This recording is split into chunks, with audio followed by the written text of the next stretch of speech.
laziness is nothing but withdrawing from life, hatred towards life. Yeah, I feel that only. So, now sit and see when the hatred started building in you. Either first incident or when you felt that hatred strongly. Hatred to people whom you really like. Please understand, your desire and desired objects are life. So now, listen to this definition. Your desire and desired objects is life. Please, all of you understand? For you, this is the definition of life. So whenever your desired objects or persons shake your desire due to some reason, by giving you the insecurity, you are not going to get that object or the person, or some reason, when they shake your desire, the hatred towards life, withdrawal from life starts. That starts coming out as laziness and boredom pattern. You are getting what I am saying? Swami, when I finding to the where are the patterns, the whole life is my pattern. So where to actually start? The whole life we are going to complete today and tomorrow. Yes. Whatever you remember, those few strong incidents, start completing. That itself will break many of the laziness patterns. But from today, tomorrow, next 3-4 days, it is going to be completion in various levels, in various ways. That will help you to get out of this pattern. Thank you. But basically, laziness is nothing but withdrawal from life. I tell you, laziness should be dealt much more seriously than cancer. Please understand, laziness and boredom, these two patterns can swallow your whole life. Nothing else can be more dangerous. Even if you have the worst addictions, I'll say all those patterns are only secondary. I have seen one fellow who is addicted so much to drugs. How much ever drugs he takes, he is not able to get into the space which he wants. So he started getting the small snakes and getting a bite from them. Really. See, a small snake bite will give you a kind of the little poison, that kick. He has gone to that extreme level of addiction. But I tell you, even that pattern is not worse than boredom and tiredness. Tiredness and boredom can literally destroy everything in your life. It can take away all the best things from you. First thing, if I say first enemy of human beings, tiredness and boredom. Tiredness and boredom.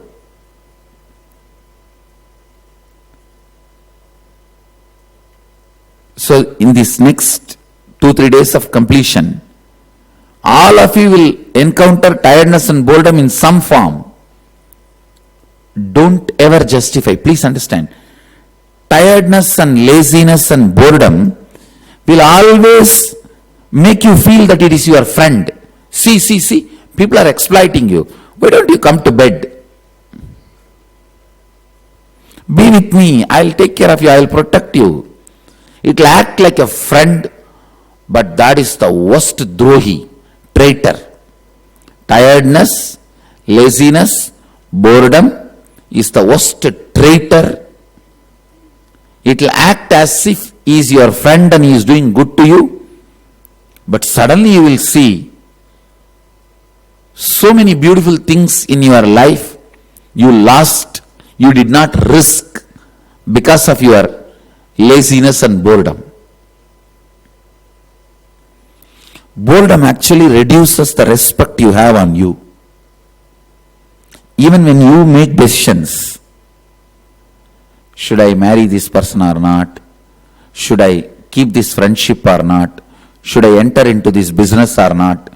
Should I take up this job or not? When your mind starts making decision from the cognition of your earlier boredom, I usually get bored with this kind of things after 6 months. Why to take up this job? Boredom can make you miss best things of your life.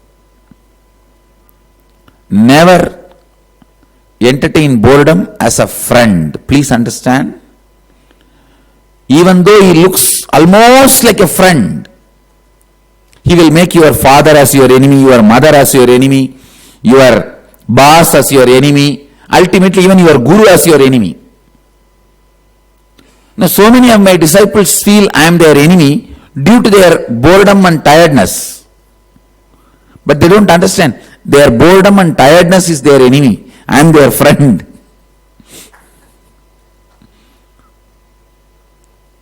Boredom and tiredness is one of the strongest pattern, destroys human life. Actually, it is, see, nobody is a bad person. When they want to protect their boredom and tiredness, they sacrifice all good qualities like integrity. They start telling lies. They start hiding things. Instead of sacrificing the tiredness and boredom, you sacrifice all your good qualities. How many of you feel just to protect your laziness, you developed the patterns of lying, spontaneous lying? No, it's true. I'm telling you. Just to protect the laziness. Instead of sacrificing that, you sacrifice so many good qualities.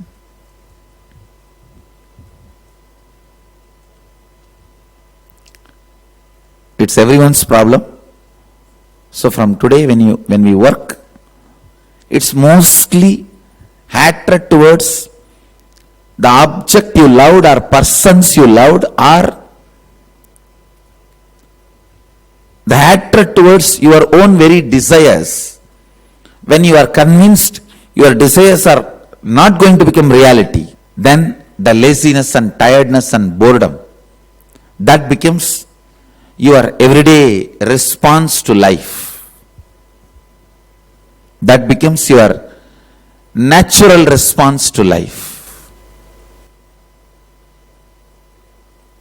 Yes. One more question. I decided like lifetime goal is enlightenment. I know that. No. You'll have to keep the mic closer and talk a little slow. Yeah. Only then I'll have my feedback. Sorry. I decided my lifetime goal as enlightenment. I clearly show that the easiest way is being with the master and sangha, but I can't able to touch with the sangha. When I go to a home and my surroundings pull me back to that dirty which that is the up-down process. When I am with the sangha, I will feel powerful. No. Now your concept of house, sangha, and people pulling you down, everything is immature. Go through this completion process. All your ideas will ripe and get matured. Then take the decision or come to a conclusion. Understand? Now what you think as your home is not true. What you think as others pulling you down, that is also not true. No one can pull you down. What you think as sangha, that also will not be a matured right idea. The few people whom you see around, you think they are sangha. No. Everyone's positive strength is sangha. Understand? Don't think the Kotaris whom you see, the Mahants whom you see are sangha. No. Their strength, what gives strength to them is sangha, but still they also have a non-sangha component in them. They also have a dussanga in them. So your ideas will get matured. Understand? Which gives them the strength, that is sangha component. Dharma, applied in your everyday cognition is Sangha. Understand? Dharma personified, the source of Dharma which reveals Dharma is Buddha, Master. And his revelations are Dharma. And the Dharma is actually technology which is adopted by people. The level the people adopt that as their cognition and live, that is only Sangha. So there are many people, still they have Dussanga. If you think they are Sangha, after some time you will see some of their flaws, incompletions, and you will feel disillusioned. Oh God, I thought Sangha means living around the Master. People should be so matured. Why they are immature? Why they are behaving like that? You will feel disillusioned even with them. So your idea of house, your idea of others pulling you down, your idea of Sangha, everything is immature as on now. Go through completion, everything will become matured, then take decision. Yes. I am Devi Prasad from Odisha, Cuttack. I have lived 60 years of life. I was born Hindu, and also I have some basic question about Hinduism. What about this Mahabharata and Ramayana? How much it is factual, how much it is fictional? You say, the Mahabharata by Vyasa and Ramayana by Valmiki, these two are completely factual. Be informed, it is completely factual. Nothing fiction about it. So, you may ask, then did Draupadi live with 5 husbands? Yes. You may have thousands of questions. Did Gadotkaja exist 200 feet tall? Yes. Was there a Brahmastram used by the warriors like Arjuna and Ashwatthama? Yes. And was there Ravana with 10 heads? Yes. Whether the heads are sideway or round way, you have any question? I can answer, please. Actually, his heads, he had the capacity to create it when he wants, and he had the capacity to shrink it when he doesn't want. So, everything Valmiki describes and Vyasa describes, this two version is 100% factual. What about then Agni Parikya Sita? Yes, what it's is the factual. spiritual truth about it? What is the spiritual truth? See, Rama has to create a perfect ideal for the people to follow. Perfection always has a cost, price. He paid it. He paid it with all his love, ultimately sacrificing his own Sita to prove and establish an ideal role model for the society to follow. What about Hanuman? Hanuman was true. Then the picture we see exactly in Yes. picture. That is correct. Yes. What He about was like a tribal man, not like a complete monkey, between monkey and human being. That line. Then what about Gandharva and Nara, Kinara? Yes, aliens. Just few weeks before the NASA has declared, it is true, aliens come and go. How many of you have seen that? Few weeks before they declared, publicly, openly they released material. And few thousand years before we declared. Come on. Tiredness and boredom are mental, but tiredness can be physical also. Please understand, you see, if the boredom is not entertained, tiredness will not be tiring you. It will be simply body asking you to be in peace. You won't even use the word tiredness. The very word tiredness has a negative connotation. You won't even feel that. You will feel like peacefully resting. Restful awareness is not tiredness. Requirement for the restful awareness is not tiredness. Another question. I'm Bhakta of Ram and Shivji. I'm Maheshwari, means we are from Shiva's family. But how do I make my bhakti for Ram firm? I try to take this and I should be chanting every day.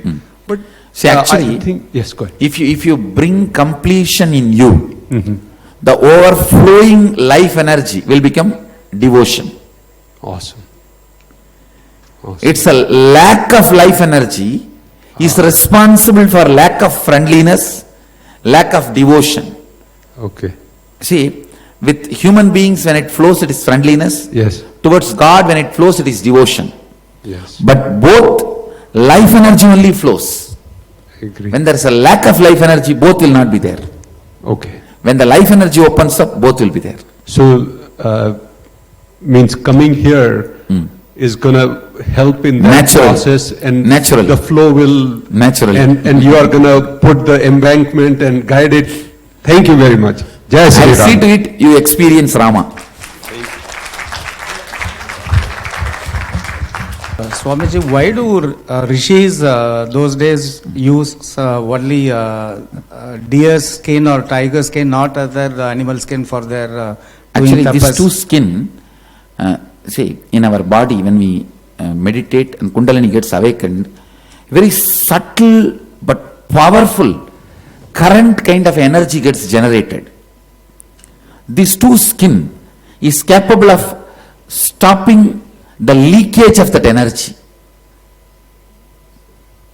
So other skins are not that foolproof. These two skins are foolproof. That's why traditionally they used it. Thank you. But in our Sangha, I don't use anything related to cruelty. We are cruel-free Sangha. Whether a silk or anything related to cruelty, we don't use. And the silk which comes by killing the silkworms, we don't use. There is a silk which comes by metal. From metal, zari they will make. In Varanasi they make, in Kanchipuram they make.